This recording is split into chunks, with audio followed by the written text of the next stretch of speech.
Shalom, nous allons étudier le premier daf de Masechet Shuot, donc le daf Bet.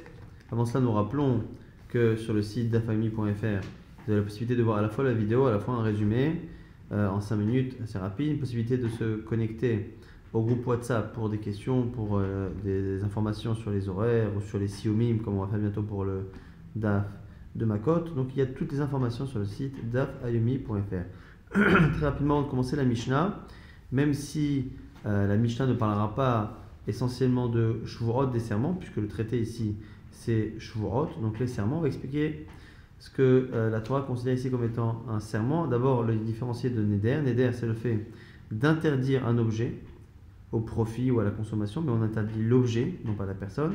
La Shua, c'est le serment qui engage une personne à faire ou à ne pas faire, ou parfois peut être même lié à la description d'une réalité. Donc essentiellement, le Neder interdit un objet. La Shua est liée plutôt aux actions, aux descriptions des faits, même si ça peut parfois se joindre dans la pratique, mais en tout cas dans le fonctionnement, ce sont deux choses séparées. C'est pour ça que la Shua ne peut pas confirmer ou infirmer la Torah, parce que finalement c'est déjà quelque chose qui a été promis au Har Sinaï. Par contre, Nedarim, ça peut rentrer en contradiction parfois avec la Torah. Donc on va rapidement énumérer les Shvuot. Donc les Shvuot Bitouy, celui qui jure qu'il a fait, qu'il n'a pas fait, qu'il fera ou qu'il ne fera pas, et ce n'est pas le cas, il transgresse Shvuot Bitouy. Shvuot Shav, c'est celui qui jure à propos de quelque chose qui n'a un serment vraiment inutile. Shvuot Shav, donc c'est soit il jure sur quelque chose qui est faux, mais tellement faux que personne n'a de doute, et donc du coup, c'est même pas considéré comme un mensonge, si ce n'est que c'est une Shvuat Shav, un serment en vain, ou celui qui jure sur quelque chose qui est aussi évident. Je jure que la table qui est sous nos yeux existe. Ici, son serment n'ajoute rien, et donc c'est Shvuat Shav. Shvuat Ha'edut, c'est celui qui ne veut pas témoigner d'une situation à laquelle il a assisté, et il jure qu'il n'a pas assisté à cela, c'est Shvuat Ha'edut. Shvuat Ha'pikadon, c'est celui qui doit de l'argent, ou qui doit rendre un objet dont il était le gardien, et qui jure qu'il n'a jamais pris cet argent, pris cet objet. Et il y a des serments que la Torah a imposés lorsqu'une personne nie une partie de ce qu'elle doit, lorsqu'il n'y a qu'un seul témoin, et lorsque l'on est gardien d'un objet et qu'on dit l'avoir perdu, on doit jurer. Et les Chachamim ont rajouté d'autres cas comme Shvuot Esed, qu'on verra un peu plus tard dans la Maseret. Le début déjà de la Mishnah, Shvuot Sheim Shenarba, il y a deux types de serments rapportés dans la Torah, les hara ou les hétiv, positifs ou négatifs. Mais en réalité, quand on regarde de manière plus précise, chez Narba, ça en fait 4. Il dit Rotatuma, les cas d'impureté de celui qui va au Beth Mikdash en état d'impureté et qui transgresse le fait de rentrer au Beth Mikdash, de toucher aux ustensiles ou à tout ce qui est Kodesh. À ce moment-là, il y en a 2 dans la Torah. Mais chez Narba, qui en réalité, quand on regarde en détail, il y en a 4. Yetziot Shabbat, les transferts de Shabbat, rentrer un objet ou sortir un objet en fonction qu'on se situe à l'intérieur ou à l'extérieur, c'est 2 transferts, mais qui en font en réalité 4. Shehen, Arba, Ma'ot, Negaim, pareil, les plaies de Tsaraat, ces maladies de peau qui rendaient impurs. Shnaim, Shenarba, 2 qui en réalité en sont 4. Et Shesh Bayedi Abba Techila, maintenant on va expliquer le Korban enlève Yored, celui qui rentre au Beth Mikdash en état d'impureté. Quels sont les sacrifices qui vont pouvoir lui permettre de se faire pardonner? Si il est au courant au début qu'il est impur, et il est au courant également à la fin, c'est-à-dire il sait qu'il est impur, il oublie, pendant qu'il oublie, il rentre au Beth Mikdash, et après il s'en rappelle.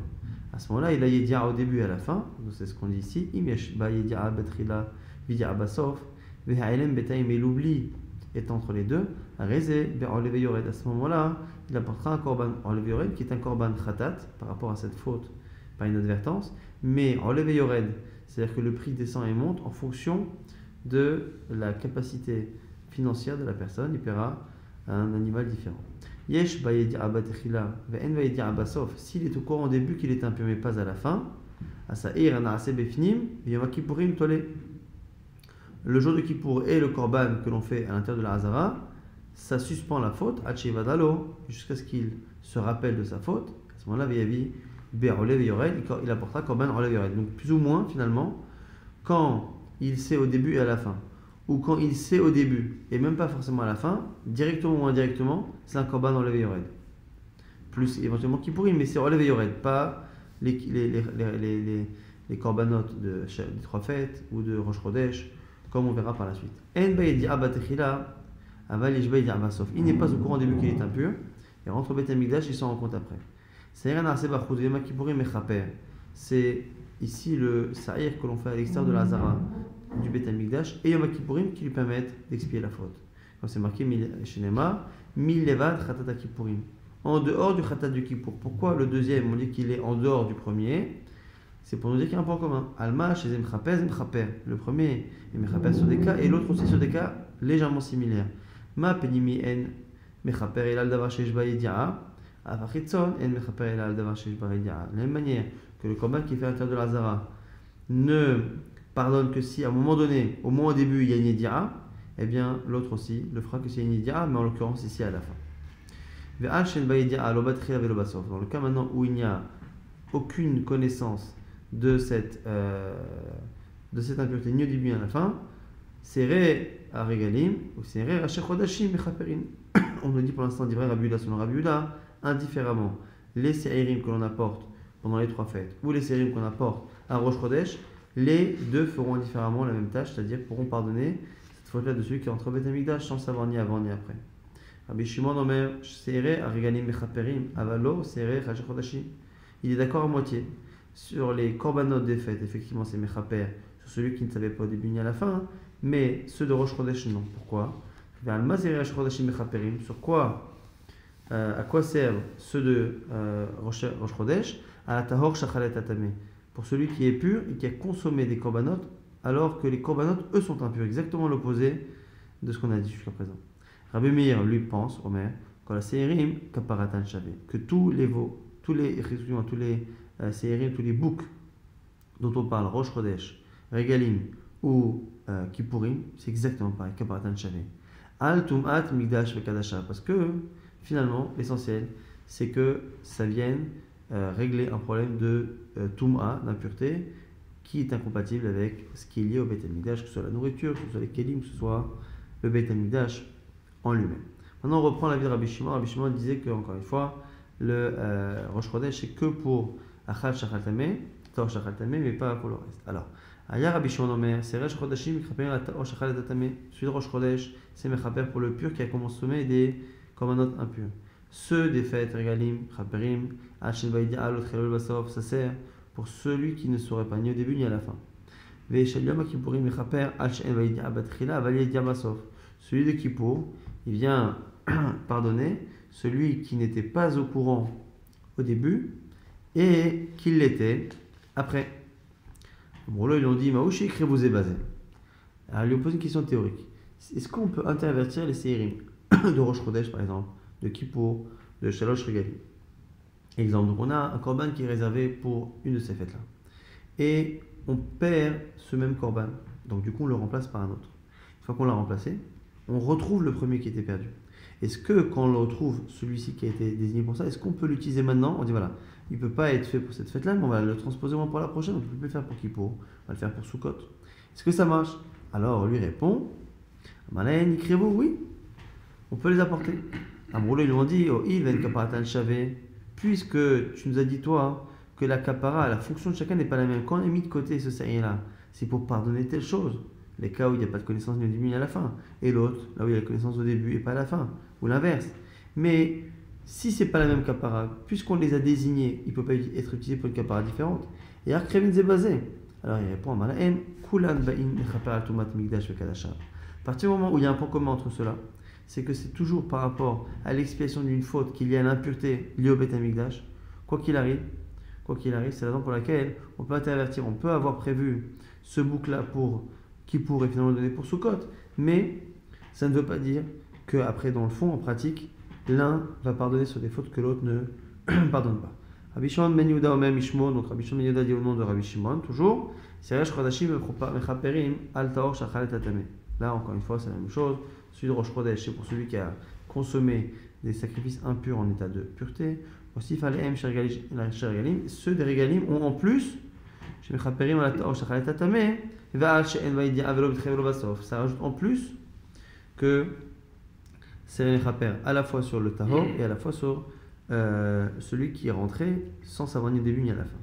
Aussi, il fallait Kippurim et Kippurim avec quelque chose en plus, que non seulement ça sanctionne celui qui est pur et qui a mangé de l'impur. Celui qui rentre au Beth Amikdash sans savoir ni au début ni à la fin. Et même pour celui qui a une Yedia à la fin, mais pas au début. Alors, du coup, en gros, ils ont dit Maouchi Krevou Zébazé. Est-ce que selon toi, on peut intervertir la même question que tout à l'heure? C'est une autre version maintenant de cette discussion. Donc, est-ce que si on a perdu un, qu'on l'a remplacé, est-ce qu'on peut le remettre après pour une autre fête? Amalahen, Hen, il aura dit oui. Alors, ils ont dit Imken, Yush, Tamakipurim Krevin, Berachim Chodashim. Il dit à la limite, je veux bien que celui de Kippour puisse être apporté à Rosh Chodesh. Pourquoi? Parce qu'on a vu que dans les fêtes, Kippour fait mieux que les Regalim, qui fait mieux que les fêtes. Et donc, du coup, c'est-à-dire que ce que peut faire le Korban de Yom Kippourim, il fait ce que tous les autres peuvent faire. Et donc, si on l'a désigné pour Kippour, c'est pas chose qui peut servir pour quelque chose de moins complexe. Et là,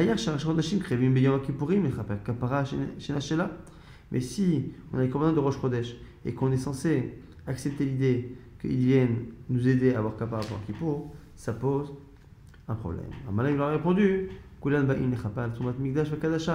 il dit non, tous ces commandantes-là sont venus à la base pour régler un problème de Touma et le Mikdash, et donc du coup, le fait finalement que même si le fait d'avoir une mission commune est suffisant pour expliquer pourquoi on peut intervertir les uns avec les autres. Mais ça ne veut pas dire qu'au final, leur expiation est exactement la même. Maintenant, on a quelques halakhot par rapport au Seirim. Al-Zedon Tumat Mikdash Vekadash, celui qui fait exprès de rentrer au Beth Mikdash impur. Sa'ir Anaseh Bifnim Yom Kippurim Mechaperim, le korban de Kippour qui est fait à l'intérieur de la Hazara.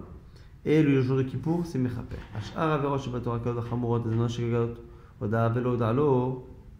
Alors on nous dit c'est quoi? On nous dit que dans le cas où il y a d'autres Averot de la Torah, fortes, pas fortes, quoi qu'il arrive, Zedon Shegagot, fait exprès, pas fait exprès, Oda Velo Oda, qui sache, qui ne sache pas. Et à ce moment-là, assez positif, négatif, Kritut ou Mitot Beddin, que ce soit Chiyuv de retranchement ou de la mort du Beddin, Sa'er Mishtalech Mechaper, le bouc émissaire, celui qu'on envoie au-dessus de la montagne, c'est Mechaper. Echad Israelim, Echad Kohanim, Echad Kohen Meshuach, que ce soit en Israël normal, que ce soit des Kohanim, soit un Kohen Gadol, Ben Israël le Kohanim, et Kohen Mashiach. Alors on dit quoi? C'est quoi la différence entre l'un et l'autre, entre Israël et Kohanim? Alors la Gemara va dire, mais pourquoi tu poses la question? Il n'y a pas de question, mais parce qu'on a dit que c'était pareil. On dit Echad Israélim, Echad Kohanim. Maintenant on dit c'est quoi la différence? Alors on dit que c'est par rapport au par, justement. Donc par rapport à Seir Mishar, par rapport au bouc émissaire, c'est pareil. Par rapport au par, à ce veau qui est apporté par le Kohen sur lequel il fait bidouille, là il y a des différences. Et là, Shapa Mechapar la Kohanim, Atumat Mikdash Kedashav. Le par pardonne les Kohanim par rapport à l'impureté du Beit HaMikdash. Alors que pour celui qui n'est pas Kohen, ça fonctionne différemment. Rabbi Shimon Omer, Keshem, Shedam Asa'ir Nasib Bifni Mechaper ala Israël, de la même manière que le sang du bouc qui est fait à l'intérieur, il est Mechaper sur Israël, car Dam Afar, Shmechaper la Kohanim, Keshem Shid, et de la même manière, le sang du par du Kohen, c'est Mechaper sur les Kohanim tous. Keshem Shividuyo, Shesa'ir Mishtaliach, Mechaper Israël, de la même manière que le vidouille qu'il fait sur le Sa'ir, c'est Mechaper Israël. Pareil, car Vidoul, Shel, par Mechaper la Kohanim, on va dire la même chose pour le korban du par, du veau qui était fait par les Kohanim. Passage rapidement à la Gemara. Mirede Tanami Makot Salik, puisque le Tana qui écrit la Mishnah est terminé par Makot, Mishnah tenait Shvuot, pour avoir commencé par Shvuot, quelle est la suite logique? Et donc à ce moment-là, la Gemara explique Shum de Katane, Chayava la Roche, Shtaim, Chad Mikan, Bachad Mikan, parce que c'est marqué dans le fait justement de paraser sa tête qu'il y a deux coins, un de chaque côté de la tête. Et la zakan, la barbe, la zakan shtaim mikan, deux de chaque côté. Et du coup, mikat achat, les mata vachad, mchayva la tarte, tanashvot, shtaim she'en arba. À partir du moment où on a vu dans cette Mishnah là-bas de Makot qu'on dit qu'il y a des choses qui sont un mais qui finalement sont deux, qui se dédoublent, alors on a commencé Makot, dans laquelle on apprend justement que parfois deux font quatre, de la même manière qu'on a vu dans Makot que un justement peut faire deux.